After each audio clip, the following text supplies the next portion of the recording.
think that one appearance was enough for everybody to see that you don't belong on the KX team. Hello, everyone. Hey, Coach Fisher, we've got some questions for you. Leading the way is Brent Zwerneman. Hi, Coach. Wanted to ask you about the opt-outs of Jamon and Anthony, and if those caught you off guard at all, and also who are some of the guys who are stepping up in those roles in their absence? I mean, listen, I don't mean this. Yes, I mean, they're always keep you off guard because you hate to lose those guys. But at the same time, all the things that have happened out there today in this world in the recent times, there's so many different things, the way they affect young men, the way they affect families. And we don't always know the family effects that they've had and what those families have dealt with, not just from each them, but, aunts, uncles, grandmas, grandpas, moms, dads, brothers, sisters. That's all private. There's a lot of things that happen. So we wish those guys nothing but the best, but we'd love to have them. But at the same time, we understand and respect everything they do because both guys are outstanding. I mean, they're outstanding students, they're outstanding people, have done a great job for us. But that's just the times we're in right now. I mean, it's unprecedented times and things like this, from guys that could test positive to opting out. There's just things you got to be prepared for as a coach right now that you're trying to do as best you can. And guys that have stepped up, a lot of our receivers. I mean, whether Hez was there, I think Jalen Preston's had an outstanding camp. Cam Brown, I think our receivers have done a really good job. Caleb Chapman's been really good, and we moved guys all over. Chase Lane, Moose, Damon, Dalen Wright has done well. Devin's been banged up a little bit, but he's been, when he played Kenyon, I mean, all those guys have all played and done well, and plus our tight end packages and the things we have. So, we have plenty, and those guys and we've practiced without Jamon for a long time now. It's not like having him, but at the same time, those guys have really taken advantage of their opportunities. And linebacker-wise, I mean, when you look at it, I mean, you hate to lose Anthony, but, Aaron Hansford's really had a good camp. Aaron can rush, he can play, he's athletic as heck. And Edrin Cooper's had a really good camp. Antonio Doyle as well. Of course, Buddy's being Buddy. And of course, Chris Russell, Andre White. Those guys have all done a good job. Terrion Lee, KK. I mean, all those guys. So, you have enough. You hate to lose anybody. But at the same time, those guys have had really good camps for playing well and making plays. I guess from a practical standpoint, it's a little bit frustrating when a guy eats up quite a few reps in camp and then exits less than a week to a game. I don't think it's because the way we practice in camp, everybody's getting the same amount of reps. There's not a rep that we couldn't be given. They're all got the same amount. We practice 1s, 2s, 3s, and 4s. And I know people don't. They literally get the same amount of reps if you're a 4 or you're a 1 by the way we practice. So from that standpoint, he didn't eat any reps up. And like I say, that's the time. And those decisions and the way things affect people happen at different times, and we respect that. And no, I don't think that hurt us at all. Thank you. Thank you. Next question is from Chip Howard from Sports Talk. Jimbo, what is it about Derek Mason's defensive schemes that seem to give so many teams trouble? They're extremely diverse, extremely technical, extremely well coached, and they're disciplined in what they do, and they play very hard and physical. I mean, other than that, I mean, knows how to call it. I mean, knows how to leverage you, knows how to pressure you, knows how to make you do things you don't always want to do, trying to force you into different things in which you don't always want to do, the easy way out. Everything is a fight. He makes you earn every yard. There are no gifts. Something, you always say as an offensive coordinator, look, well, if you got that and you got that, there's some yards there I can get consistently in that I feel good about or ought to have a good shot. You don't find him with Derek. He's done a great job. And then you combine Ted Roof, who I've known Ted a long time, coached against him. Ted is a very good football coach too. And you combine those two guys and what they're doing, it's a very difficult preparation. And then their players play hard and they're very physical. Thank you. Next, we'll move on to Travis Brown from the Bryan College Station Eagle. Hey, Coach, how are you? Fine, how are you? Doing well. Hey, I know a lot of talk about Anais moving to running back. Has there any, with Jamon opting out and some uncertainty, has there been any conversations about him being used any differently than running back? Or is it just, I know. No, he's our running back, and there's packages and things he can do, but that's where he'll play. Okay, and I know talking to his dad, a lot of it was about finding mismatches with him. Is that still kind of? Yeah, I mean, it's just like you do in football. I mean, you're always trying to find guys. Your tight end is a mismatch. It's a receiver in a mismatch. You move guys around. That's why you like to see receivers play multiple positions and not play one, to create mismatches, whether it's size, speed, issues, and what you got. I mean, that's the game of ball. And Anais is a very versatile player and allows you to create mismatches. There's no doubt, in my opinion. So, yes, I mean but that goes for everybody we have. But Anais is very, very attuned at that and understands, because not only does he have physical skills, he has great mental skills. The ability to learn and to retain is pretty amazing. And then just heading into game week, how are you health-wise, both COVID and injury-wise? Right now, we feel really good. I mean, you're getting tests constantly, so those change every day. I mean, you wait for the tests to come in and you keep your fingers crossed. But right now, we're relatively healthy and good with where we're going. So, look forward to moving forward and getting ready to play this first game. Thanks, Coach. Thank you. Next question is from Gabe Bach from TexAgs.com. Yeah, Jimbo, on Hansford, can you take us through his emergence here? And did he win that job in camp? And can you just walk us through the kind of camp that Hansford had for you? Well, Hansford had a great camp, and we've kept a great rotation. See, here's the thing. We've rotated so many guys with different groups now, and it's helped them develop because we were saying, okay, if so-and-so's out, let's put him with this, see how they react and communicate. We've interacted guys as much as we humanly can do, and probably as much as I've ever done, with twos moving to ones, threes moving to twos, threes even moving to ones. Say you lost two guys. We'd say, okay, for 20 minutes today, let's see how they react. And, maybe if you get guys around and tell them what to do, they can even enhance their abilities. We have done that all over because you're trying to play for the unexpected. But Hansford has really blossomed in that. No, Anthony was doing great, but Aaron's doing really well too. All right, next question is Christy Riken from the Associated Press. I was wondering, after everything that's happened over the past few months, what's the feeling now that you're getting close to the game and it's almost upon you? And was there a time where you wondered if y'all would even get to play this season? There was a slight time. I was pretty optimistic about it. I really was. There was a slight time in there that I wondered. I mean, because you always, as I say, look at what, if this happened or that happened, because you had to have a plan for your team, what you would do in the fall with them, how would you train, would you able to have any practices, would you be allowed to practice or would you not, and how you could train guys and not let them, because they had so much time off in the spring and training their bodies. So there was a time there when I got to planning all that, and I said, man, think about what you're planning for. But then I got back to and looking at things, I've been very optimistic about it, and it does. I mean, it's very exhilarating. I mean, kind of get your juices flowing. Hey, we're getting back to at least a little bit of normality and getting to play a game. And for these kids, you see the look in their eye and the bounce in their steps, and you see why they love it. So to me, it gets me going as a coach. Next question is from Brian Proney with 247. Hey, Coach. I know you guys like to keep us on our toes with the depth chart, and we probably shouldn't read too much into it, but we've heard a lot about DeMarvin Leal this fall camp, and right now he's listed as a second team or with a true freshman of Braden Mowry. What should we expect to see from him this season, and should he be second team? Is he a starter? No, Leal's playing as well as anybody we have. I'm going to say that. He's doing a great job, playing great. He'll be playing tons. There'll be tons of rotation. And right now, the depth chart, like I said, they asked me for a depth chart. I said, why you give me one? Because it's going to change every day. I don't put a lot of stock in everything you see there as far as, we put things in there, what they're going to be, what they can be. I mean, it's not a big deal. Depth charts aren't huge to me. I mean, I hate to say that because we play so many guys and the rotations go. I look at guys, there's multiple starters and multiple guys that, will play volume of how the game goes or what personnel groupings we in. But no, Leal's been outstanding in camp. Outstanding. What do you see him playing more inside or outside? Yes.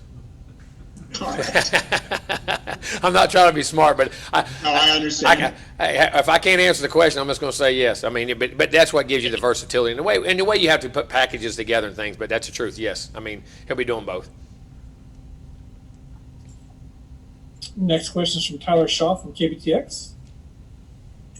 Hey, Coach, you talked about Vanderbilt's defense, so they could cause some trouble. When you're looking at this offense, especially the wide receivers, how young they are, what do you expect, and what are you going to be looking for out of them in week one? You're going to get multiple coverages. You're going to get blitzes. They're going to test you. They're going to jam you. They're going to zone you. They're going to rotate safeties. They're going to rotate. From 3 to 3 buzz to 3 bonus. They're going to quarters you. They're going to trap you. It's very multiple. And the good thing about that is our defense does a lot of the same things as far as the multiplicity of things you do. So what you practice against daily is really good. We always still do good on good a bunch. And we have, had all camp, and we always do during the season. So hopefully that'll help. But, they'll challenge them not only physically, but they'll challenge them mentally also.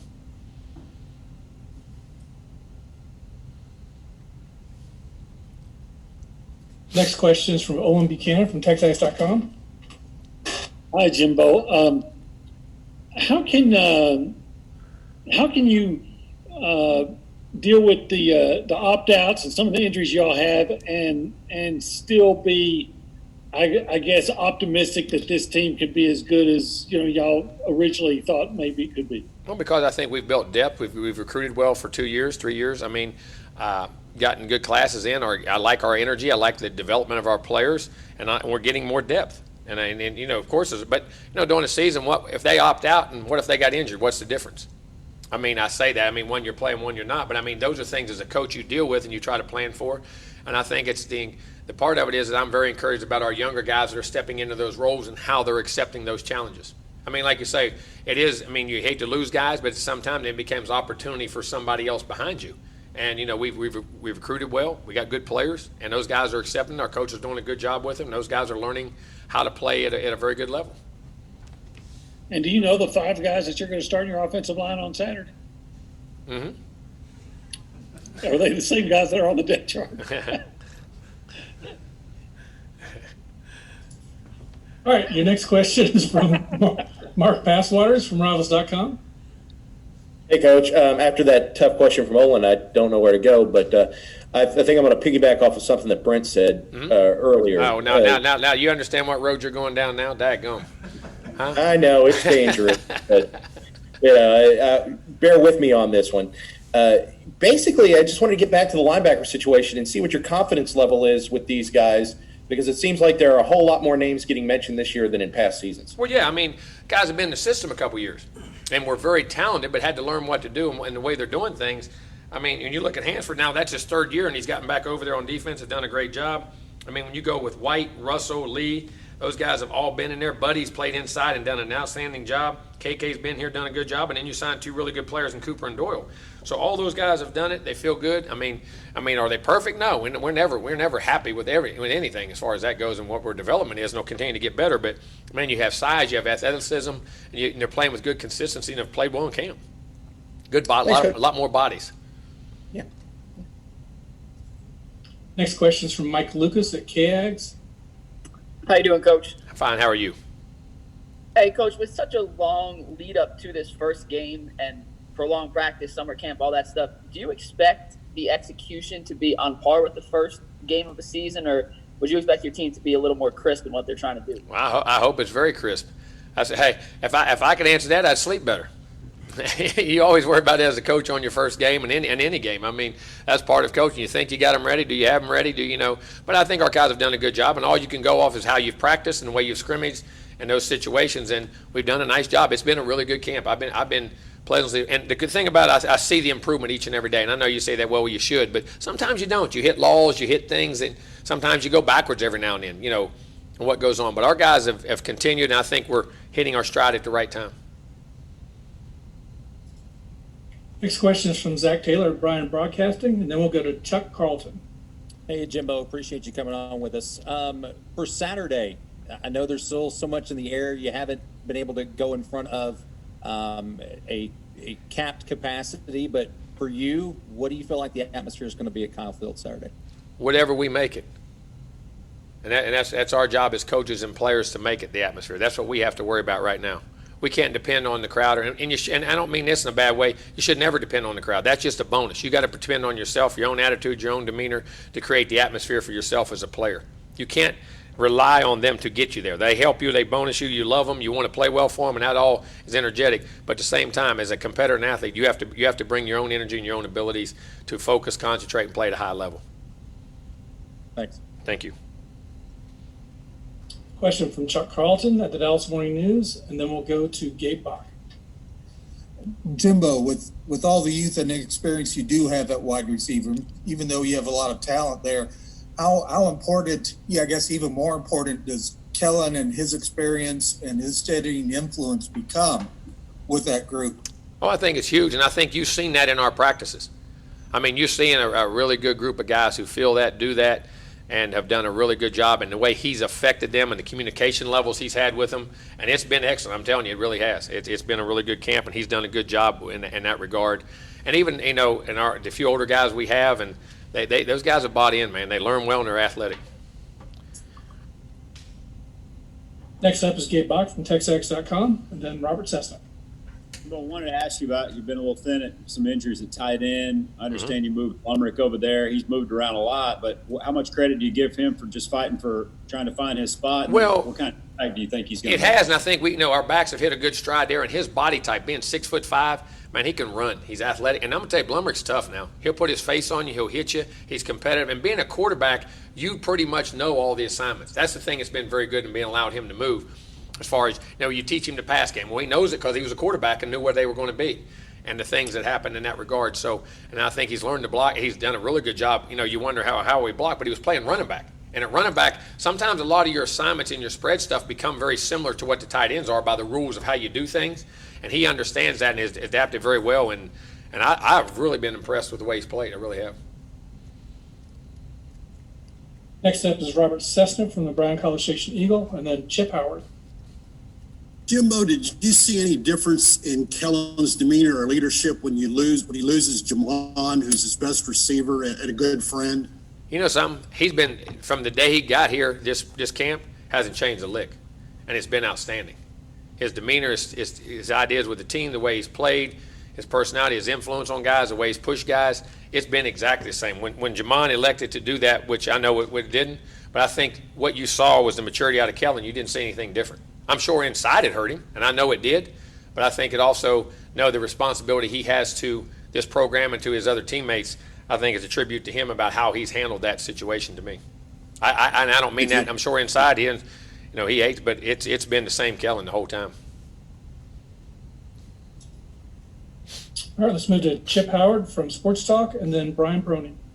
Jimbo, I was wondering how many games you've been able to watch these last couple of weeks, and if one or two things or either side of the ball has stood out, whether it's special teams or mistakes, or what stood out to you as you watched some of these early games? I haven't watched a bunch because we were practicing on Saturdays, and not as many games on Saturday night, and we're working on Sundays with game planning, meeting, and doing all that, off and on. But I mean, it's just a typical thing. Sometimes you always worry about special teams early in the season. All the little things that can happen, what happens. I think offensively, you look at some of the teams that struggle. It's been, did they turn it over? Did they have pre-snap penalties? Did they have communication issues, getting plays in the game, personnel's in the game, things like that? You worry about blown assignments and communications on a game day, and you see the teams that have struggled have had those, but then at the same time, you've had some outstanding performances, and how some of these guys have come out and handled camp. So hopefully we'll have our team ready to play and get out of the blocks and finish strong the whole time. Next question's from Brian Peroni at 247.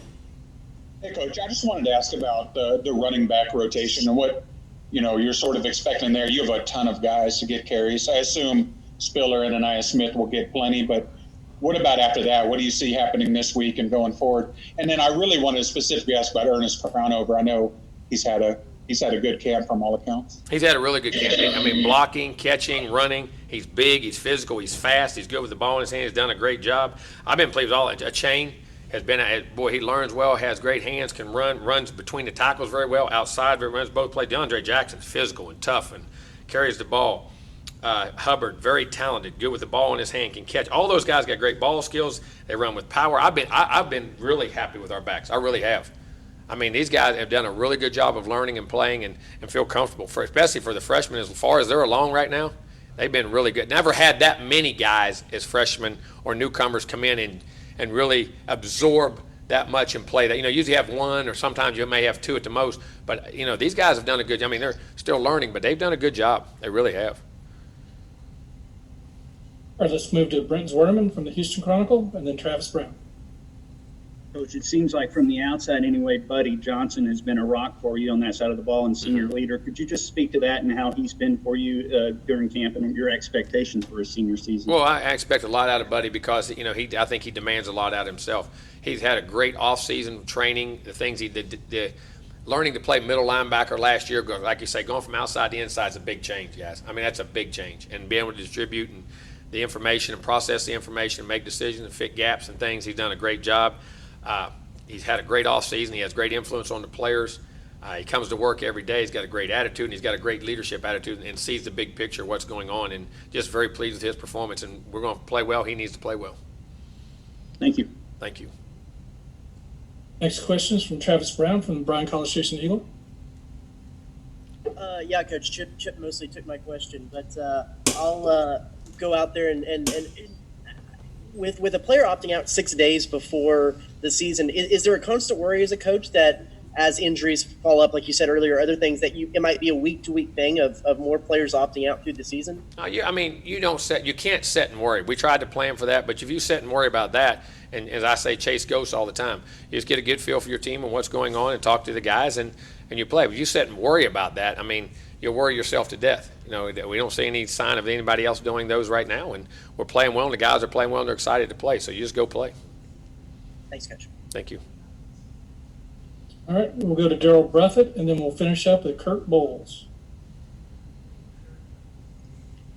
Coach, I wanted to know, I know you guys are honoring players' scholarships when they're opting out, but is there a chance that maybe you could, pull a scholarship and maybe shop and try to find somebody in the transfer portal just to add more strength and depth? No, I won't do that. No, sir, I won't do that. That's their rules, that's their scholarship, and that's their right to be able to do that. And I support that 100%. I would never do that. Okay, thank you. Thank you.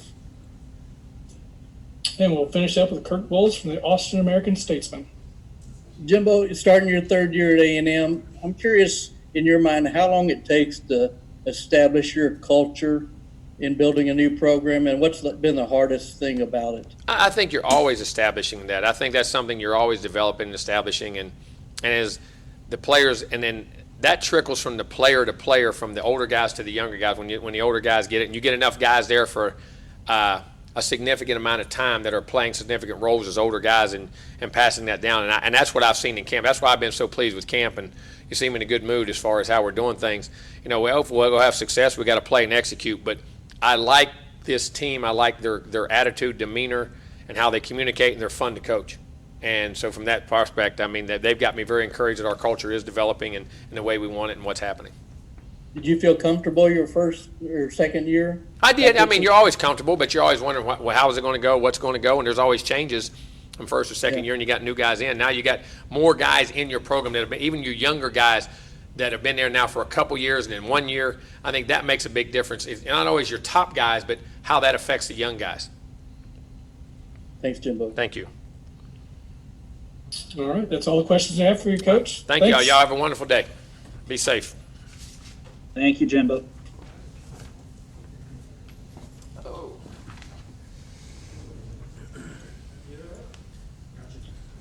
The first player we'll have is going to be Kellen Mond. Who has questions for Kellen? Please, if you have a question, just send it to me privately in the chat function. That's how we ask questions in this. You first cousin now.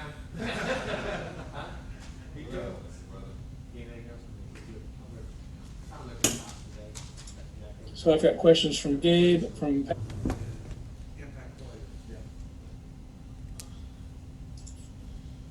Hey, Kellen, welcome to the Aggie Football Media Zoom. Got some questions for you whenever you're ready. First question is going to be from Gabe Bach from TexAgs.com. How you doing, Kellen? Happy game week. Happy game week. Well, how have you dealt, Kellen, with losing Jamon during camp, and what have y'all's conversations been like? And can you give us kind of a two-parter here? Can you give us a name or two that's really stepped up in his absence? First off with Jamon, me and him had conversations, going back to probably even a week before he decided to opt out, probably maybe even 2 weeks, and just seeing where his mind was at, and me not being a selfish person, and also being his roommate, best friend, and everything. I always want to put his mental health first, and if he doesn't think he can be on the field at the time, then I never want to pressure anybody to be back on the field. But you've seen a lot of guys being able to step up. Cam Brown, Chase Lane, Jalen Preston has really stepped up big at that X spot. Hezekiah Jones has played well to me all camp. So I've seen a bunch of receivers step up. Caleb Chapman. So guys who don't really have as much experience as Jamon, but are super talented. And if we continue to work, I think we can be very dynamic with the guys that we have. All right, your next question is from Mark Passwaters from Rivals.com. Hey, Kellen, this question's kind of going to piggyback off of Gabe's, but looking at the wide receiver core you have now, the 4 primary guys you had last year are all gone. So how long or how difficult has it been to kind of establish a rapport with these new talented but untested players? I think it kind of varies to kind of what we're doing, and but that's why we practice the way we do, and we're trying to build that chemistry. Obviously with some of those guys that I had, Buck, Kendrick, Q, and Jamon last year, we had some really good chemistry, but with Jamon opting out and having Jalen Preston and some of those guys having to step up pretty early, our chemistry and knowledge together and understanding where the receivers like the ball and understanding what they can do has definitely grown with them. So just we're continuing to build that chemistry, and everything isn't perfect right now, but I really like where we're at right now, and the way the receivers are making plays. All right, thanks a lot. Thank you. Let's go to Zach Taylor from Brian Broadcasting. Hey, Kellen, just wanted to ask specifically about the run game. I mean, when you got guys like Spiller back there, that's now coming into his second year. I know he was a freshman last year, but now coming into his second year, and Anais is back there as well. How does that open things up for you to take advantage of the run game? I think that's going to be huge, and definitely going to help out in the pass game, and both vice versa with the run game. But just being able to be versatile, but also having Anais and Spiller back there for a second year. Just having their knowledge back there, and also understanding blitz pickup in certain blitz periods, which is going to be huge for us, playing in the SEC, which, certain teams bring a lot of complicated blitzes, but just having that type of knowledge and people back there who have great IQ, I think is going to be huge going into this year. And obviously we got to take it 1 week at a time, but, I feel really comfortable with, Anais and Spiller back there, and and as far as the rushing game goes, I think they're going to have both great seasons and be able to feed off each other a lot this year. Thanks. Next question's from Travis Brown with the Bryan College Station Eagle. Hey, Kellen, how are you? I'm good. How are you? Doing well. Hey, heading into the season, you are several different categories. You're very close to leaving here as one of A&M's all-time best passers in the record books. What does that mean to you to have those records so close in your time here at A&M?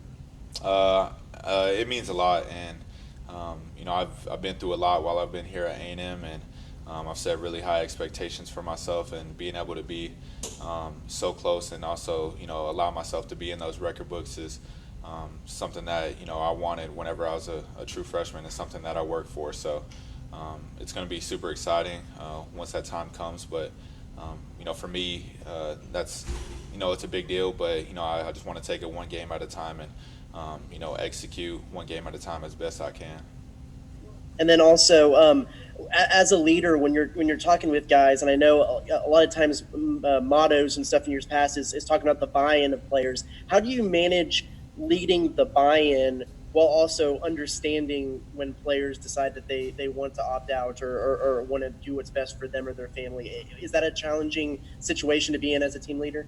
I guess at times it can be, especially, with some of those guys who opted out, being my best friends, and, but I'm also, I'm pretty understanding, and at least, I'm able to communicate with them and understand, where their mindset is. And, but, I think, with the guys that we have and the way that certain guys have bought in, and, I think it's been really well, and you could see it in the practices, and, I only look forward to us getting even better going into week one, and then from there. Thanks. Next question is from Owen Buchanan with TexAgs.com. Hey, Kellen, is there anything that you can put down specifically that you think is different about yourself as a quarterback coming into this season as opposed to the last few? I would say just a different mentality. Me, evaluating myself, throughout this whole entire offseason, throughout quarantine.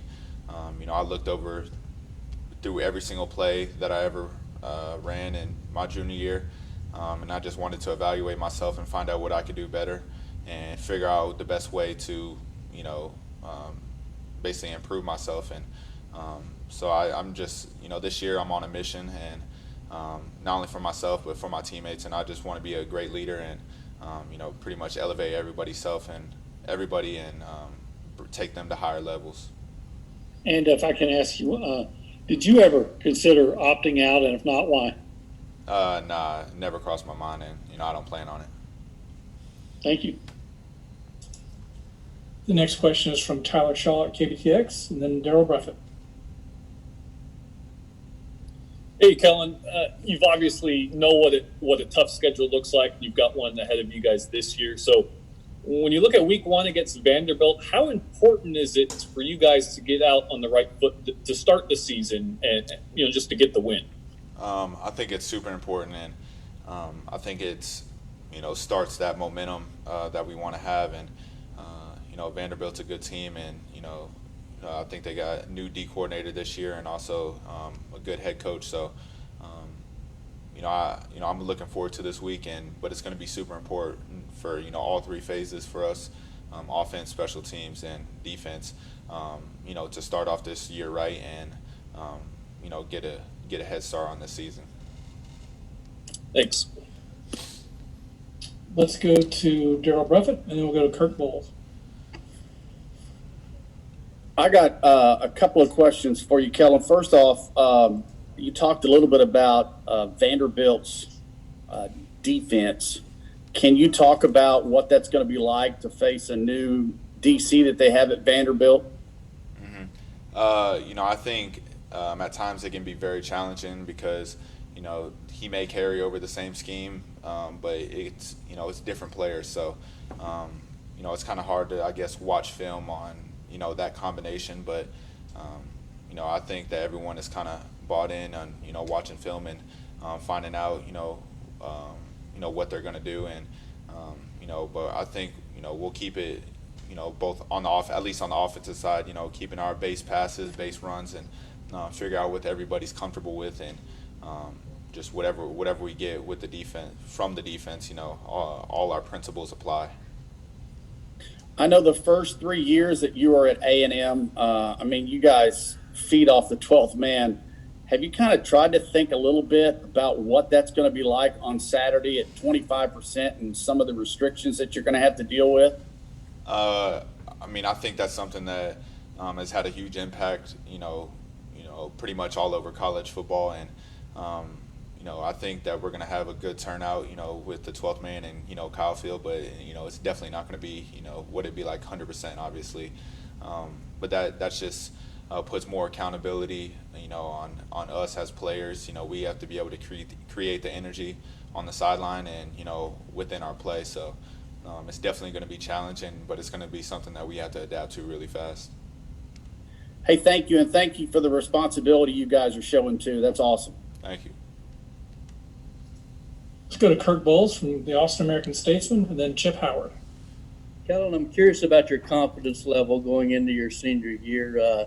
Do you think you're as good as Trevor Lawrence and Justin Fields and those at the top of their game? And what do you feel like has separated your play from theirs the last couple of years? With me, every time I step on the field, my mindset, I always think I'm the best player. So, if I said I wasn't, then I don't think I would be doing the right thing, giving my teammates confidence. But that's just my mindset whenever I step on the field. But, I feel really confident going into this season, and, I look forward to, executing game 1 and then moving on from there. And do you think this game would ever get here? At times it definitely seemed like the season, they might continue to push it back or it may get canceled. But, my mindset this whole entire year was just make sure you're prepared. And, that was my mentality this whole entire offseason. And, I'm ready. Thank you. Let's go to Chip Howard from Sports Talk, and then we'll go to Travis Brown. Kellen, do you have all of your offensive package in for this game, or do you put different things in depending on the opponent from week to week? I mean, we still haven't, we've kind of prepared for this game, but this will be our main preparation week. Starting today and then finishing out through Thursday and Friday. But we've ran probably our whole entire offense, over all the practices in fall camp. I think everything kind of varies. Certain things might change, weekly, with the offense and the way we do certain things. But, I think, just some of the stuff that we're going to be running, I think all our principles will apply, and we just have to go out there, react, and just play fast and play with confidence. How complicated is the offense as you would describe it, and then how difficult does that make it on some of the young receivers who haven't been through it yet? I would say for a beginner, I think for a beginner, every offense is hard to learn because every offense is basically a foreign language. But once you get the details of it, and once you just rep it out, once you get experience, and that doesn't have to be in a game, that could be in practice. You start to find yourself, find your role on the team, and what you can do and what you can't do. So I think every offense can be difficult, but I think this offense allows you to have a lot of freedom, and but once you master that freedom, then you could be a phenomenal player in this offense. Thank you. Travis's question was answered, so we'll move on to Gabe Bach, which is the last question on the queue. So this is it. Yeah, Kellen, what can you tell us about Anais that makes him such a unique talent, and what has been the key to him really emerging, by all accounts, as one of the best players you have on offense? I think, playing in the SEC, a lot of people's first question was his size, but he plays so much bigger, and in blitz pickup, anything, I'm not sure if all camp I've seen him, lose on a blitz pickup, and that's just his mentality and just his physical mindset. And I've always said it was going to be dangerous whenever you have people in the backfield with you that can match the same IQ in the backfield. So with him being able to come from receiver and then come to running back, I thought his transition and his just will to learn has been phenomenal. And he still makes mistakes, and but that's why we're here to correct him. And but the way he's played throughout camp has been phenomenal. And I think he's gonna still surprise a lot of people on how good he actually is this season. All right, Kellen, that's all the questions we have for you. Thanks. Good Thank job. you. Next up, we'll have Buddy Johnson. So if you have questions, just send me a private message in the chat function, and I'll call on you and get your question out.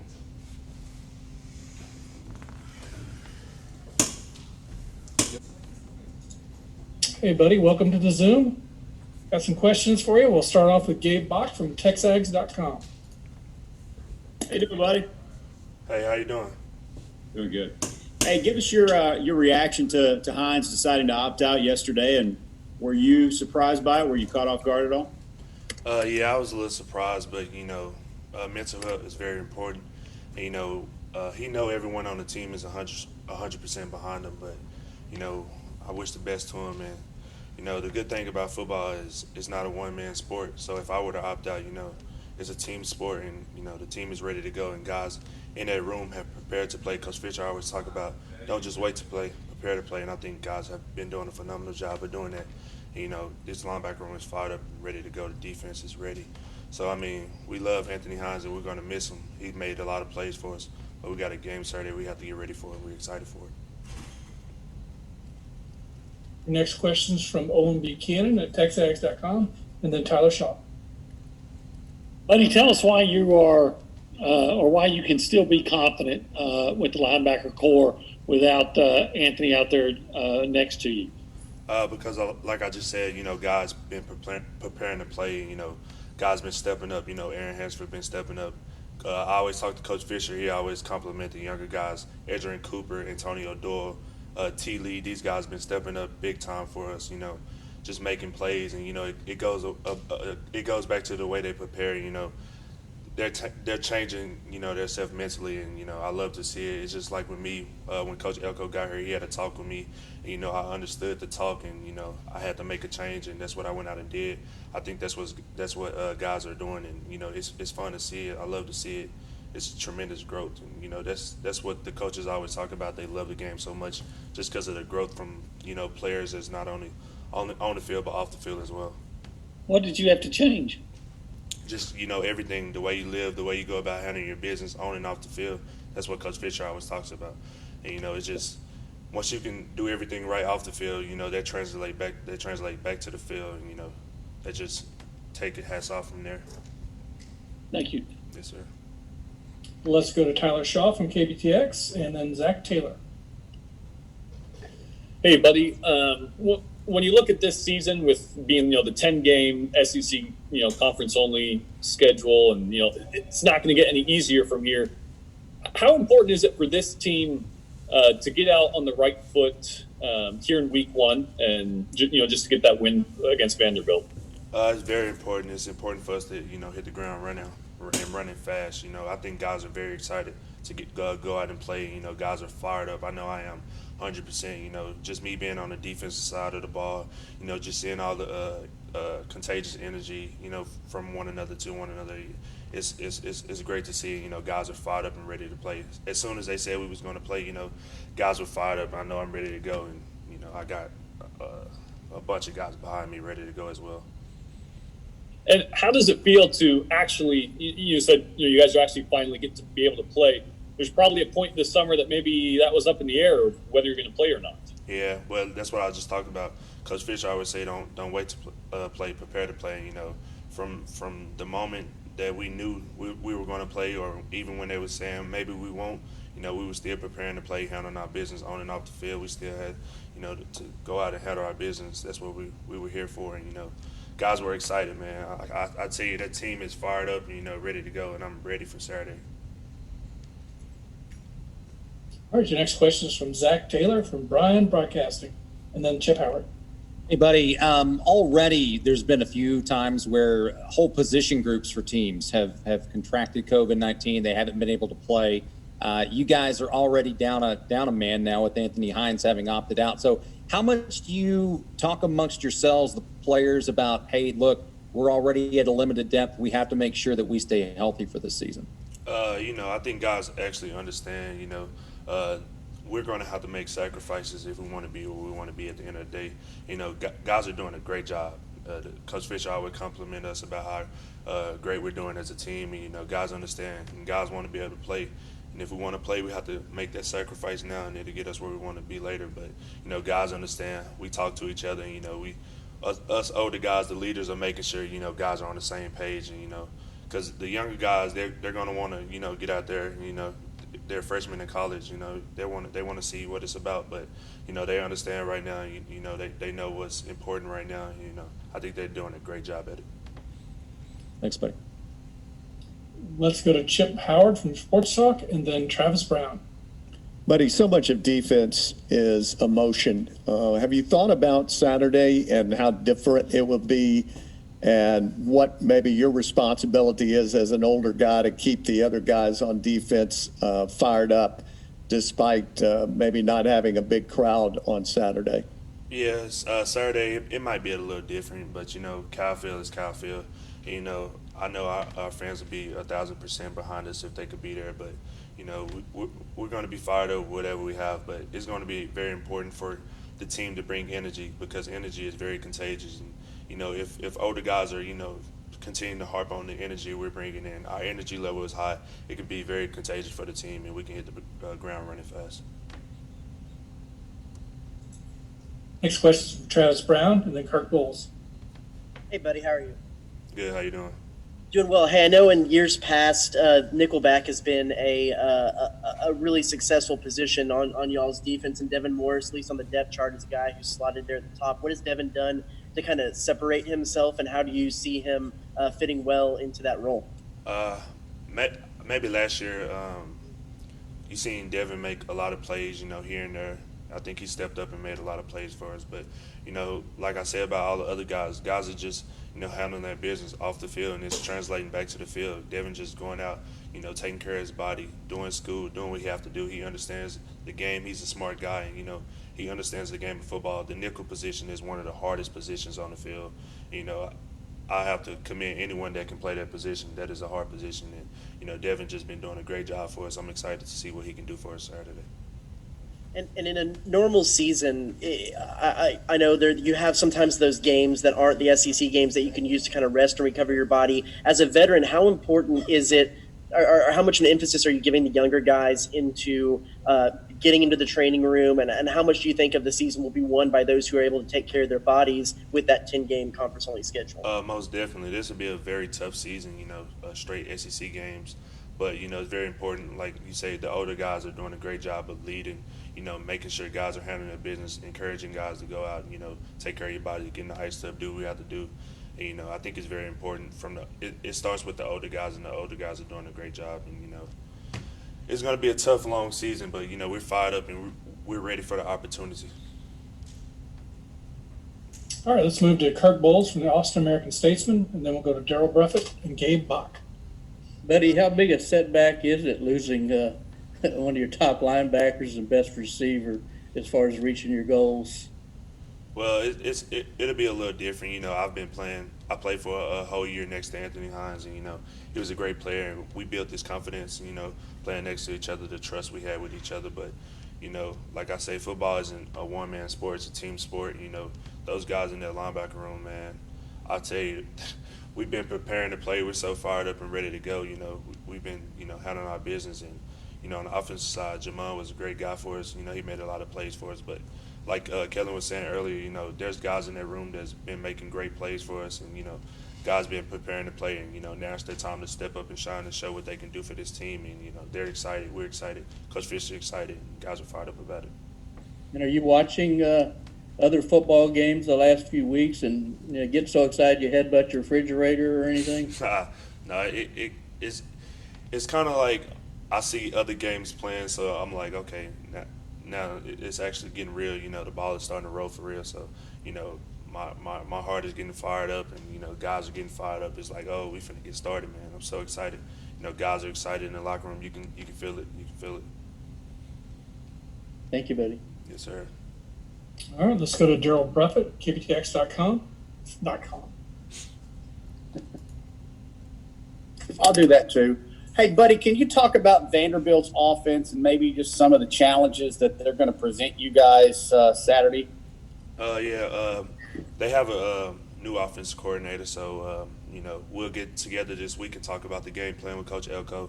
Coach Elko always have a phenomenal game plan for us, and, you know, guys be fired up about it. You know, so there's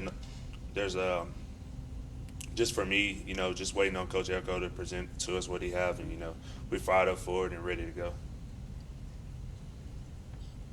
And we'll wrap it up with Gabe Bach from TexAgs.com. Yeah, buddy, what more can you tell us about Hansford's development? He moved over from that tight end / receiver position, and then last year we saw some flash out of him. How was he able to come in here in August camp and take that position? You know, Hansford, he's very athletic and he's very fast. I mean, he makes so many plays, like, just in practice.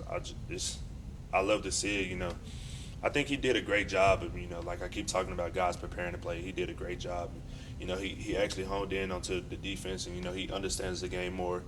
Coming from the offensive side of the ball, it's very hard to know offense for a long time and then try and learn defense. So, you know, I have to commend him on that. It's very hard, and learning, training your body how to move different ways is different. You know, so, you know, I think he's done a great job for us, and, you know, he's ready to play. He's ready to go. I talk to him all the time.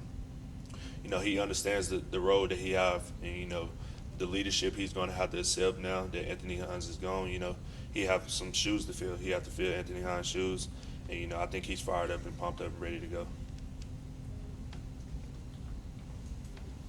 All right, buddy, that's all the questions. Thank you. Good job. Thank you. Thanks, sir. All right, nice. All right, we'll bring Anais Smith up if you got questions. Anais, welcome to the media Zoom. How you doing? Got some questions for you. We'll start off with Gabe Bach from TexAgs.com. What's happening, Nice? How you doing, Gabe? Doing well, man. Hey, what's been the key ingredient for your rise here since you changed the position to running back, but in particular in camp? By all accounts, you've been one of the very best football players on the entire roster in camp. What has really been the key to that, Nice? Well, first off, I want to thank you. I appreciate the compliment. But for me, basically, it's just making sure that I'm going full speed every rep and making sure that I'm holding my teammates accountable to going full speed every single rep. So if we have a great scout team, Coach Fisher always talks about a scout team. If we have a great scout team, then we're going to have a great team just because of the way that we're going to practice. So I believe that's the key ingredient, just making sure that we go full speed every rep. Next question is from Zach Taylor from Brian Broadcasting. Hey, Anais. With Jamon having decided to opt out this year and one less receiver out there, have you approached Coach Fisher at all about maybe wanting more reps out wide, or is it a situation in which you're going to stay doing what you were doing in the backfield? I believe Coach Fisher has a plan. Right now, he's still deciding on whether or not the best position is to keep me at running back or to motion me out wide. It all depends on the game plan, the defense. So that's something for you to ask him, I guess. He said that you were staying at running back. I just didn't know if maybe it might be more opportunities for you at wide receiver now. Oh, well, shoot. I mean, if I was to ever go out at receiver, I feel like I have a great time. I love receiver. All right, let's move on to Tyler Shaw from KBTX and then Darrell Bruffett. Kind of going off that, Anais, even if you were to just stay at running back, how important, I guess, is your versatility to this offense? I mean, being able to catch the ball and do so many different things, and with such a deep backfield, I mean, how important is that versatility for you guys to be successful? I believe that is very important. I feel like if you're not able to have enough athletes on the field, and with this offense, we have numbers of athletes that can get the ball in their hands and do something with it. So I feel like with me just adding on to that, it's a number of options that we can do, not only in the run game, but in the pass game, the option, everything. We have every opportunity to score with all the athletes that we have. Which of these young guys has impressed you the most? I really like Darvon Hubbard, really the entire running back room. Darvon Hubbard, DeAndre Jackson, Vaughn A-Chain. The receiver room, I really like Moose Muhammad. Moose has really been stepping up. I ain't gonna lie, I'm like the entire freshman class. I told basically everybody in the freshman class that they all have unique talents and gifts that they can all bring in and help our team win. So I believe that everybody in that freshman class has a great opportunity to make this team great. Thank you. Next question is from Darrell Bruffett at KBTX. Anais, I know you probably watched some games over the weekend and over the past couple of weekends. I know you've seen that, things are not the way they used to be on a normal Saturday in college football. Have you guys kind of thought about that and talked about it some as to, you guys are going to have to make your own energy like you would on the road? Oh, no, yeah, we for sure definitely have talked about it. I'm actually planning on bringing the energy off rip. As soon as I score, I got a little celebration. So I got to turn the entire offense up, the defense, all three phases. We just got to have fun with ourselves, playing with each other, and not have the crowd be a factor of why we won't play so well. So we have to just limit the distractions and be focused and locked in on our responsibilities. Thanks. Good luck. Thank you. All right, the last question on the queue is Travis Brown from the Bryan College Station Eagle. Hey, Nice, how are you? I'm good. How are you, Travis? Doing well, doing well. Hey, just not any individual player who has decided to opt out, but generally, what is that kind of like in the locker room? Do you hear rumblings of a guy talking about this? Do these guys usually kind of sit down and talk to the team? Generally speaking, when one of these players has decided to opt out, what does that kind of process look like in the locker room? That's kind of hard to say because some people, they have things that don't necessarily pertain to football of the reasoning why they're opting out. So a lot of that can happen outside of the locker room. It can happen at home. Some things we may not know. And recently with Anthony Hines opting out, I was honestly shocked and surprised, especially with a week left of the game. But it is what it is. I have high, what's the word? I guess you could say expectations for him. I know he's going to do great things outside of football this year. So right now we just have to next man up. Whoever's next just got to come and step up. And we have a lot of guys that can do that. So appreciate you. Thank you. All right. We got a couple of late ads, and so we'll go Gabe Bach and then Kirk Bowles. Yeah, nice. It just seems in these conversations with you that you just are so passionate about the game of football. What is it about the sport that makes you love it so much? Well, recently I've actually been talking to a few of my roommates, and the game of football now is actually changed, and I'm pretty sure everybody can see that. And the way the world is going on right now is not able to be the same as what it was in the past. When Ray Lewis, Ed Reed, and them was all in Miami, I felt like that was the greatest football time period ever, just because it was the game of football that everybody loved. So for me, every time I think about football, I always think of my Little League football team and me playing with the Missouri City Raiders. That's where it all started. And that's really why I really like the game of football so much, just because it's an escape route for me, not to get away from violence or all of that, but just to get my mind on something that everybody else is working toward. So basically my team, I know we're all working on one goal, and I believe this is the greatest team sport that can ever be invented. And with all of us working towards the same goal, you can see all of the benefits through everybody, and I'm just glad to see it. So that's why I love it so much, just so I can build that brotherhood and be able to say that I have somebody next to me that's going to work as hard as me, if not harder, to get to the same goal. All right, and we'll wrap it up with Kirk Bowles from the Austin American-Statesman. Make it a good one, Kirk. Can you describe this celebration you got planned? I'm curious how wild it's going to be, so we can be prepared. I guess you can say it just go a little something like this. That's it. You're going to see, though. It's going to be live. Yeah. And who would you compare your style to if we were, comparing you to another running back in college or pros and us? I definitely have to say D'Anthony Thomas. I've been watching his highlights. I used to always watch his highlights as a kid. And looking at myself now, I'm in the same predicament. Both of us, we weren't the biggest. Now, he may be a little faster than me, I ain't gonna lie. But I'm pretty quick. But, I can get open in open field, whether I'm at receiver or at running back. And he had the natural ability to do both. So that's what I compare my game to. Thanks for that.